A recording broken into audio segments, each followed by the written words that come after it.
Atenção! Começa agora uma teleaula de Física do ensino médio. Você vai assistir a teleaula de número 37. Bons estudos!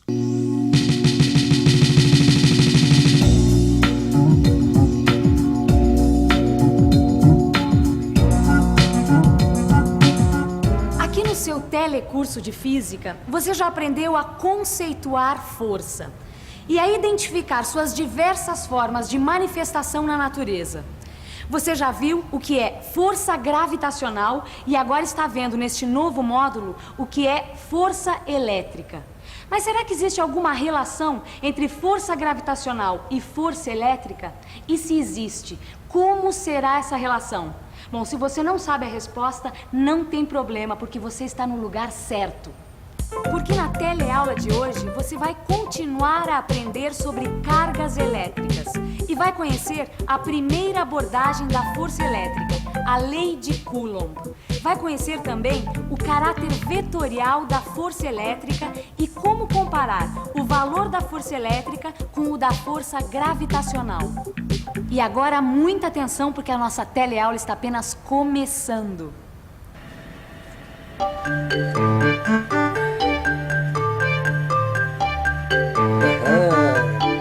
Olha só, Gil! Como é que fica grudadinho aí? Ô Vicente, a gente já viu isso, você não tá lembrado? Não. É a força eletrostática. As cargas do canudo fazem aparecer nessa madeira cargas contrárias. Tá certo. Isso daí é o famoso fenômeno da indução. Lembrou agora? Indução, né? É. Lembrei. Mas sabe que essa história de carga positiva e negativa, eu ainda faço confusão. Afinal, qual atrai qual? Bom, isso eu me lembro bem. É o seguinte, Ah. as cargas negativas do canudo empurram as cargas negativas da parede. E na parede, perto de onde está o canudo, vão ficar as cargas positivas. Estas cargas positivas da parede atraem as negativas do canudo e o canudo é atraído pela parede e fica grudado nela. Ah, é como se fosse um ímã, não é isso, Gil? Quer dizer, será que é mesmo isso? Eu acho que é. Rapaz, eu acho que agora você me pegou, viu? Um ímã? Olha, pensa bem. É como se fosse um ímã, mas na verdade não é um ímã. E nem a parede nem o canudo estão imantados. Eles estão eletrizados, o que é diferente. Todas essas forças, as forças elétricas, as forças magnéticas e a força gravitacional, são parecidas, mas são forças diferentes. Bem, você constatou que só a parede está puxando. E como o canudo não pode entrar na parede, fica grudado nela, certo? Então você pode estar fazendo a seguinte pergunta. E se fossem duas coisas que estivessem puxando o canudo, para onde ele iria? Para responder isso, seria necessário um aparelho semelhante ao pêndulo eletrostático que você viu na teleaula passada, lembra? Esse aparelho me parece um pouco diferente do pêndulo eletrostático. Aquele pêndulo tinha um disco de alumínio aqui onde está essa flecha de papel metálico. É porque a intenção desse experimento, Rosinha, é mostrar que a força elétrica é um vetor. Então, olha só, essa flecha é feita de papel metálico, que nós já sabemos que se comporta como um condutor. Tá, e pra que você colocou esse canudo aqui na extremidade da flecha? E na verdade tem duas funções, Rosinha. A primeira é para servir de contrapeso e a outra para segurar a flecha na hora de carregá-la por indução. Bom, dá só uma olhada que é exatamente o que nós vamos ver agora, tá bom? Vamos lá, olha só. Com esses dois dedos eu seguro aqui, certo? Aí com o outro eu encosto no papel metálico. Aí eu aproximo o canudo, retiro o dedo e depois o canudo. Sempre nessa ordem? Sempre nessa ordem. Olha só, eu tô com o dedo no papel metálico, eu aproximo o canudo, retiro o dedo e depois o canudo, certo? Aí vamos ver o que acontece, olha só. Se eu aproximo o canudo da flecha, deixa eu aproximar mais aqui, olha só. Ó, a flecha começa a seguir o canudo, olha só. Mostrando a direção da força. A flecha é atraída pelo canudo porque suas cargas são contrárias às dele. Essa flecha que mostra a direção da força é chamada de vetor. Tá ficando bom esse nosso vetor, hein? Tá ficando bonitinho. Agora, será que ele vai ajudar a responder a nossa pergunta? Quer dizer, quando tiver duas forças agindo, para que lado esse vetor vai apontar? Bom, eu acho que não dá pra gente responder essa pergunta sem antes a gente fazer experiência. Não, isso é verdade. Talvez, isso é verdade. Eu acho que ele vai responder sim, vai ajudar a responder. Agora não... Vamos lá, quer ver? Ó. Tá vendo, ó? Opa. Vai. Ó. A flecha, ó, tá vendo? Tá indo em direção ao canudo. Por onde está a direção da força, tá vendo? Agora me dá um outro canudo aí, ó. Só que dá uma bela carregada nele. Tá, já tô carregando. Vamos só ver, hein? Como é que o vetor vai reagir quando ele for atraído por dois objetos ao mesmo tempo. Isso, coloca o canudo carregado perto do vetor pra ver qual vai ser a direção do vetor. Ele tá vindo pro lado do canudo que tá mais próximo, né? Sabe o que é? As duas forças dos dois canudos se somam e a flecha aponta na direção da resultante delas. Sacou? Ah, isso aí prova que a força elétrica, como todas as forças, é um vetor. Exatamente. Olha lá. Quer ver, ó? Só que tem uma coisa. Todo vetor tem uma direção, um sentido e um valor. Por isso não basta conhecer a direção da força elétrica que existe entre duas cargas. Nós precisamos também saber qual é o seu valor. E como se calcula a força que atua entre dois objetos carregados eletricamente? Vamos ficar por dentro desse assunto?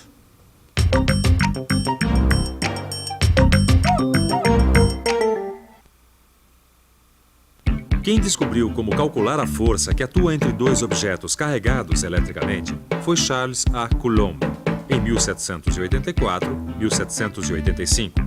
Ele mostrou que tanto as forças magnéticas como as forças elétricas variavam com o inverso do quadrado das distâncias, ou seja, elas obedecem às leis semelhantes às formuladas pela gravitação de Newton, que você já estudou. Para chegar às suas conclusões, Coulomb utilizou um aparelho com duas esferas carregadas positivamente. A esfera A é fixa, enquanto a esfera B está suspensa por um fio de quartzo. Coulomb notou que quando a esfera A se aproximava da esfera B, esta era repelida e exercia uma força que torcia o fio. Deste modo, Coulomb chegou à conclusão de que, se conhecesse o ângulo em que o fio girou, poderia calcular a força que estava sendo aplicada no fio e, portanto, a força existente entre as duas esferas. Maristela, mas afinal qual é a lei de Coulomb? Bom, primeiro vamos ver o seguinte, Rosinha. Se a gente carregar um pêndulo elétrico e aproximar um canudo dele, o que vai acontecer? O pêndulo vai ser repelido. Certo. E se a gente juntar a esse primeiro canudo um outro canudo carregado da mesma maneira, o que acontece?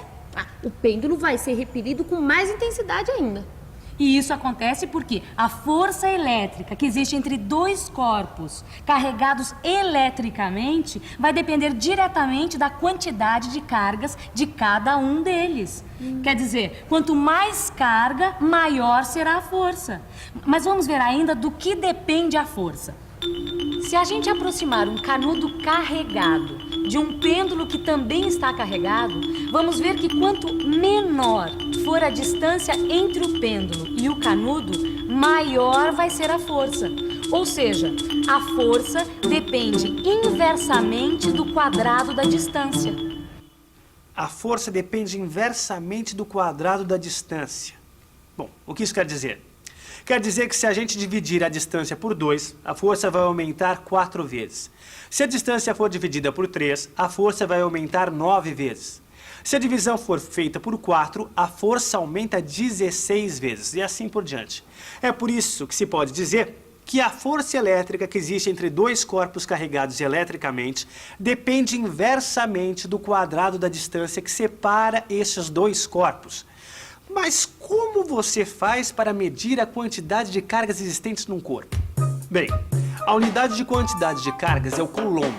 E um Coulomb é uma carga muito grande. Por exemplo, durante uma tempestade, as cargas elétricas das nuvens que produzem aquelas imensas faíscas são da ordem de uns 20 coulombs. 20 coulombs? Puxa, eu achava que os raios deviam ter centenas deles.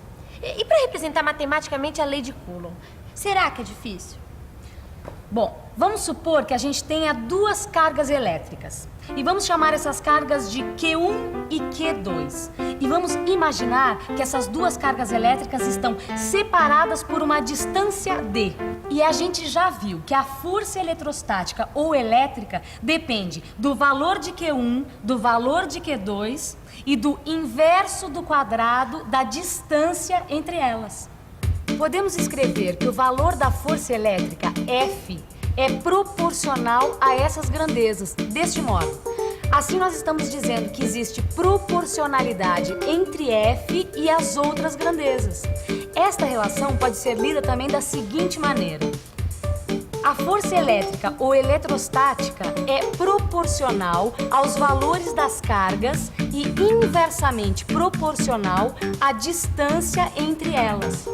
Essa relação vale para qualquer meio onde as cargas estejam.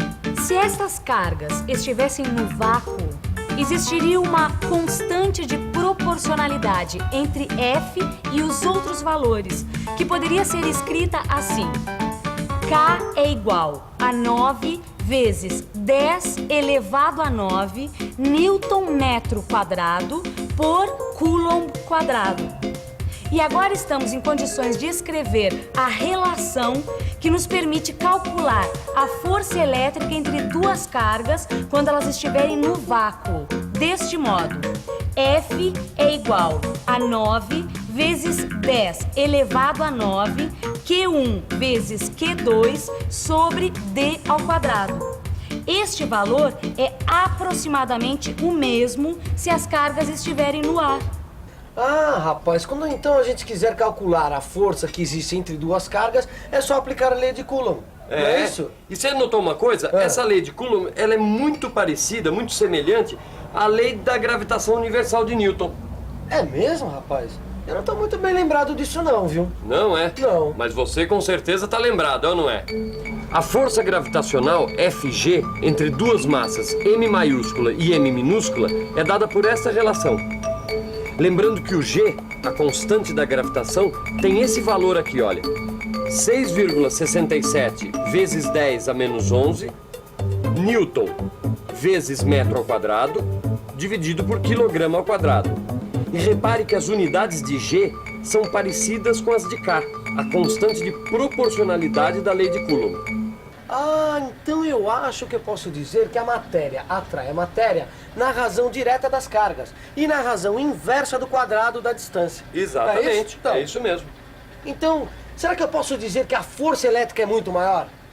Bom, olha, para isso aí você vai já precisar fazer uns outros cálculos, viu? Aliás, esses cálculos você vai encontrar detalhados no seu livro de física. Bom, mas de qualquer maneira, Vicente, a gente vai ter que usar a lei de Newton para calcular a força gravitacional e a lei de Coulomb para calcular a força elétrica. E essas duas forças são forças de atração. Perfeito. Não é isso? Agora, precisa lembrar de uma outra coisa. O quê? A força gravitacional é só de atração e a força elétrica pode ser de repulsão, entendeu?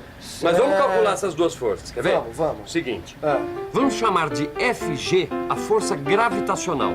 Agora é aplicar os valores que nós temos nessa equação e obter o valor da força gravitacional.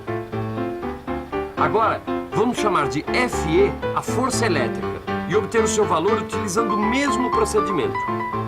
Agora, vamos dividir o resultado que a gente obteve para a força elétrica pelo resultado da força gravitacional. Olha só, aproximadamente 2 vezes 10 a 39. Viu só?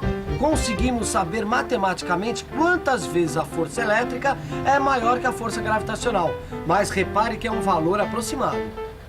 Puxa, Maristela, que número grande! Realmente, Rosinha, olha, para você ter uma ideia da diferença entre essas forças, se a gente comparar o tamanho do universo com o tamanho de um átomo, a gente vai obter um número menor do que esse. É mesmo? É. Bom, mas agora chega de informação, hein? Que tal uma boa revisão? E atenção, se liga aí que é a hora da revisão. Na teleaula de hoje, você conheceu a lei de Coulomb para cargas elétricas. Conheceu também o caráter vetorial da força elétrica e o vetor, o dispositivo que permite visualizar esta força. E constatou o quanto a força elétrica é maior do que a força gravitacional. Bom, é sempre bom lembrar a importância de acompanhar a sua teleaula juntamente com o seu livro de física. Lá você vai encontrar a demonstração matemática das equações que você aprendeu aqui. Até a próxima.